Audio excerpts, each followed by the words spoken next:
उमंग और उत्साह से लबरेज आम आदमी ने मन बना रखा है कि इस बार आम आदमी को ही हरियाणा की विधानसभा में आदमपुर का प्रतिनिधित्व करने के लिए भेजेंगे। आपने कहा आम आदमी, पार्टी भी आम आदमी, लेकिन जो नेता आपके सामने खड़े हैं वो आपको आम नहीं मानते हैं। साथ में कागज़ जो आप लोगों ने अपने इनकम के दिए हैं। 4 जो प्रमुख प्रत्याशी उनमें सबसे अमीर आदमी सत्येंद्र सिंह है। देखिए, नज़रिया है देखने का। आपने मेरा कर्जा नहीं देखा होगा, उसमें देखा कर्जा किसी ने? कर्जा कितना है मेरे पे? नहीं देखा ना। देखिए, मैं वही तो कह रहा हूँ ना, ये हमारा परसेप्टिव है। कुलदीप जी एक प्रोपेगेंडा चला रहे हैं क्योंकि उनको पता है कि अगर मुद्दों पे चुनाव लड़ा गया तो वो कहीं स्टैंड नहीं करेंगे। उन्होंने प्रोपेगेंडा चलाया। पहला, बालसमंद गांव में वो हाथ जोड़ते हैं, भावुकता से अपील करते हैं कि आम आदमी वालों की बात सुनने मत जाओ, मेरे तो हाथ जुड़ा लो। उनको लगा ये तो भी कार्यक्रम शिक्षा अधिकार पंचायत वहाँ सफल हो, हज़ारों लोगों ने वहाँ पे उस पंचायत में आकर मजबूती दी। फिर उन्होंने दूसरा प्रोपेगेंडा चलाया, भाई आम आदमी आम नहीं रही, सत्येंद्र तो करोड़पति को टिकट दे दी। बिल्कुल ठीक, मैंने उस समय भी यही कहा था, मैं भाई अभी 2 दिन में भर दूंगा पर्चा। 2014 का पर्चा पड़ा ही है तैयार का, उसमें चेक कर लो। इसमें भी हर व्यक्ति अपने पर्सपेक्टिव से देख, किसी को आधा गिलास खाली दिखता है, किसी को भरा हुआ दिखता है। तो आपने वो तो देखा, दादा लाई ज़मीन है, वह पड़ी पड़ी बदगी, महंगी होगी सरकारी, कमिश्नर रेट महंगा हो गया, उसमें पैदा थोड़ी ना ज़्यादा शुरू होगी। पैदा तो वही 40-45 मन कणक हो रही है। उस ज़मीन की वैल्यू पहले कमिश्नर रेट उसका मान लो कि 40 लाख था, आज उस 50 लाख हो गया। उसका मुझे क्या लाभ हुआ? परंतु आप ये देखिए कि 2014 में जब मैंने पर्चा भरा उस समय मेरे पे कितना कर्जा था और आज मैं कितना कर्जदार हूँ। उस पर्सपेक्टिव से अगर आप देखोगे तो आपको लगेगा कि कुलदीप का ये प्रोपेगेंडा भी फेल हो गया। तीसरा प्रोपेगेंडा चलाया गया जब उनको ये कहा गया कि वो उपलब्ध नहीं है। जब लोकल बनाम देसी बनाम विदेशी, लोकल का चुनाव चलने लगा, जब बाहरी का और आदमपुर के बेटे का चुनाव चलने लगा, तब उन्होंने प्रोपेगेंडा तीसरा चलाया कि आप सत्येंद्र तो फ़ोन नहीं उठाता। देखिए, ये प्रायोजित प्रोपेगेंडे हैं जिनको अलग अलग समय पे चलाने का। परंतु मैं कहता हूं कि कुलदीप जी, इनको छोड़िए। मैं आपकी बात से सहमत भी हो जाऊंगा। मैं चाहता हूं अगर कुलदीप जी की बजाय 24 साल से मैं विधायक होता, उनको तो एक किसान का बेटा करोड़पति महसूस उनको चुभन हो रही है। अगर मैं 24 साल से कुलदीप जी की जगह विधायक होता, आज हर गांव में, आदमपुर के हर गांव में, हर घर में एक बेटा और बेटी करोड़पति होते। कांग्रेस के जो उम्मीदवार है जयप्रकाश जेपी, उन्होंने कहा है कि सत्येंद्र सिंह पलटू है, छोटी सी उम्र में ही पलटी मारनी शुरू कर दी। देखिए, पहले तो शुक्र है आपने कांग्रेस की बात कर ली, को करदा ही को नहीं कांग्रेस की बात है। पहले एक पार्टी होती थी, कांग्रेस आई, अब गई।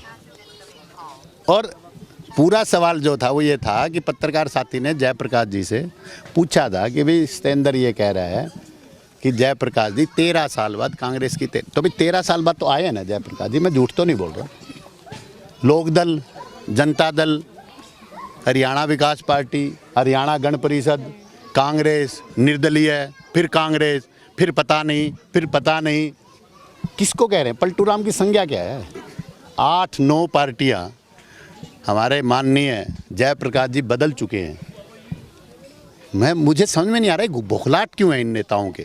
चलिए, कांग्रेस को छोड़ देते हैं, जयप्रकाश जी का भी जिक्र छोड़िएगा। रामप्रसाद गढ़वाल आपके सहयोगी रहे, टिकट भी मांग रहे थे, पार्टी छोड़ दी।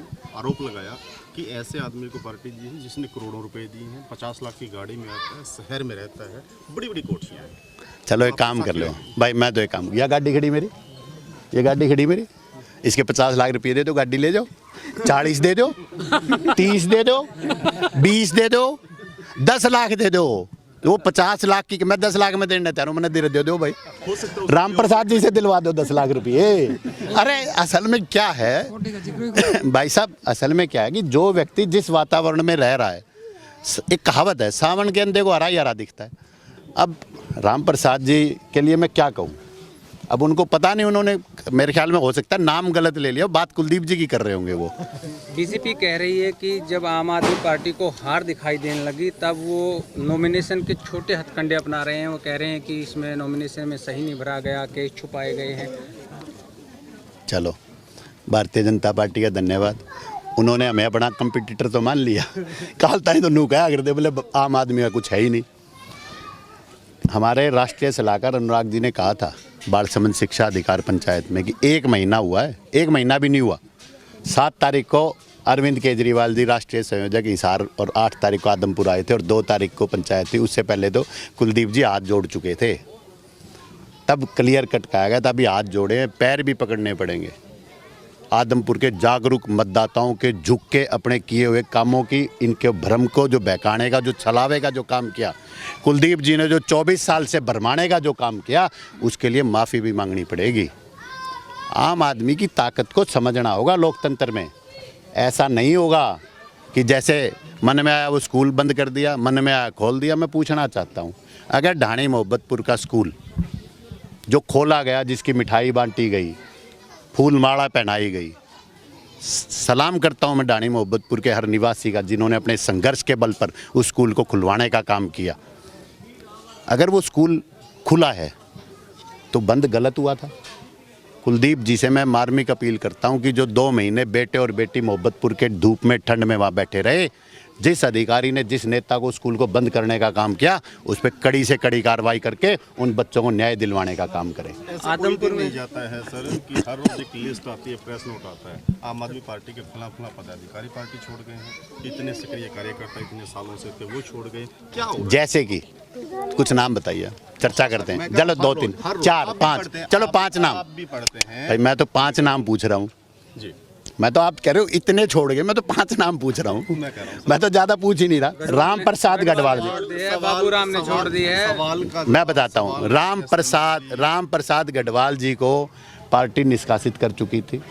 बाबूलाल को भी निष्कासित। बाबूलाल जी और पिछले कुछ समय पहले सारे संगठन को यहाँ पर बदल दिया गया था, निष्क्रिय कर दिया गया था। नए संगठन का चुनाव होना था। जहाँ तक मुझे लगता है कि उनको ये लग रहा था कि तुम्हें दोबारा संगठन में मौका नहीं मिलेगा, क्योंकि संगठन बहुत ज़्यादा सक्रिय नहीं था। कुछ समय से संगठन सक्रिय हुआ तो उनको लगा हो सकता है आने वाले समय में उनको संगठन में मौका ना मिले, इसलिए। परंतु दूसरी चीज़ मैं एक चीज़ और भी बताता हूँ। मैं एक दिन पहले की डेट में चिट्ठी निकल जाती है। किसको देखिए मैं एक चीज़ मानता हूँ, मेरी तो नहीं निकली ना, मेरी तो नहीं निकली। देखिए मैं आपको बताता हूँ, चलो नहीं देखिए मैं आपको एक चीज़ बताता हूँ। जो व्यक्ति अपनी विचारधारा पे, अपनी पार्टी पे, अपने नेतृत्व पे, अपने नेता पे, अपनी नीतियों पे विश्वास नहीं रखता, मैं नहीं मानता कि वो व्यक्ति कैडर का या संगठन का पदाधिकारी या कार्यकर्ता कहलाने के लायक है। देखिए कहीं ना कहीं आपको अपने नेतृत्व पे विश्वास रखना होगा। और आम आदमी पार्टी जो है ये तो बड़ी साफ, बड़ी बारीक छलनी से काम करती है। ये तो चीफ मिनिस्टर भी सब लोगों से सलाह मशवरा करके बनाते हैं। ये तो चीफ मिनिस्टर भी बनाने से पहले लोगों से जनमत संग्रह करते हैं, टिकट देने से पहले संग्रह करते हैं। इसी वजह से आप देखिए शीला दीक्षित जी को हराने का काम आम आदमी ने किया। पंजाब के अंदर बादल परिवार, कैप्टन अमरिंदर सिंह, चन्नी जी, जितने बड़े बड़े स्टॉलवर्ड्स थे राजनीति के, उनको इसीलिए हराया गया क्योंकि आम लोगों से चुन के कैंडिडेट लाए गए थे। नेतृत्व की बात की तो बीजेपी में भी आपका शीर्ष नेतृत्व था और आप भी बड़े पदाधिकारी थे, फिर क्या? बिल्कुल ठीक बात है। मैं इस बात से बिल्कुल, मैंने जिस दिन आम आदमी पार्टी ज्वाइन की तो मैंने उस दिन भी कहा था ये बात। मैं उस दिन भी ये कहने से कोई गुरेज नहीं करता। कुछ चीज़ें थी, एक बड़ी साधारण सी बात मैं मानता हूँ कि हर व्यक्ति को लोकतंत्र के अंदर राजनीतिक अधिकार हैं सबके। क्या ऐसा क्या होता है कि कुलदीप जी, मैं जहाँ जाता हूँ वहीं कुलदीप जी आ जाते हैं और परिवारवाद हावी हो जाता है। मैं कांग्रेस में एक साधारण कार्यकर्ता के बतौर मैंने लगभग 18 साल दरी बिछाने का काम किया। उसके बाद मुझे कांग्रेस पार्टी ने टिकट दी, मैंने चुनाव लड़ा। कुलदीप जी आते हैं उस हल्के की दी कि भजनलाल परिवार के अलावा एक ही बार किसी को मिली, वो सतेंद्र सिंह को दी गई। अब दूसरी बार भी मिल गई मुझे। तो मैं कह रहा था कि 2014 में चुनाव लड़ा, फरवरी 2016 में कुलदीप जी ने कांग्रेस में पदार्पण किया। उस कांग्रेस में, जिस कांग्रेस ने उनको एक परिवार में 3 विधायक और 1 सांसद दिए, तो उसके बावजूद वो उस कांग्रेस को छोड़ के चले गए, परंतु फिर उसी कांग्रेस में आ गए। उस कांग्रेस में आके उन्होंने, मैंने काम किया कार्यकर्ता के तौर पर, मैं काम करता रहा, मेरा कार्य करना जारी रहा।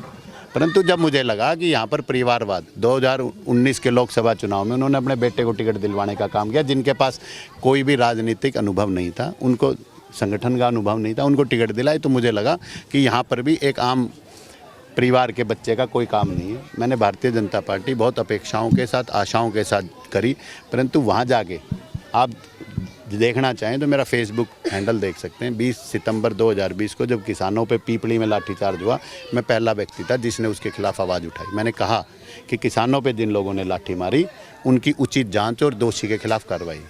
उसके बाद बहुत से ऐसे आए, चाहे किसानों का लंबा संघर्ष हो, उसके बाद तूड़ी पे जब 144 लगाएगी, किसान का पशुधन का सबसे बड़ा धन तूड़ी, जब मैंने संगठन में और सरकार में बात करी तो उन्होंने कहा कि बेतहाशा रेट बढ़ रहे थे।